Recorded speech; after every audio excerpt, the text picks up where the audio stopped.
What is up sa inyo mga katoking? At sa videong ito ay may bago naman tayong pag-uusapan.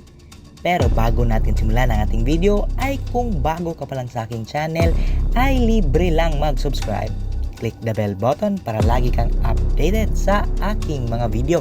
Wish ni Andrea Brillantes, I want to be a bride, I want to be a mom. Tulad ng ordinaryong kababaihan, pangarap din ng aktres at social media influencer na si Andrea Brillantes na magkaroon ng sariling pamilya.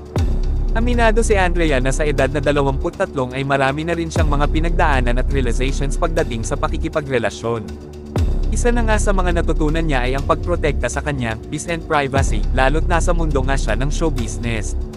I think 23 is still very young, pero I believe marami po akong natutunan.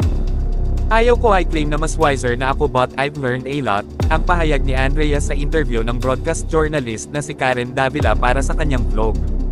Sa tanong kung ano ang natutunan niya sa kanyang controversial na public relationship niya kay Richie Rivero, isa lang naman po yung naging public relationship ko talaga. Yung isa kinailangan ko siyang aminin to address a certain issue. So hindi ko naman pinlano na maging public yun. Sa public breakup, yun hindi ko rin pinlano, naging public na lang siya, nag-trending na lang siya.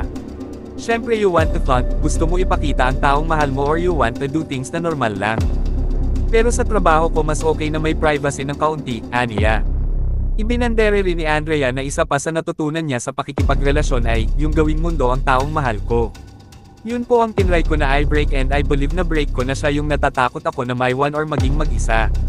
Nilinaw din niya na hindi siya yung tipo ng babaeng, boy crazy, of course gusto rin natin ng love.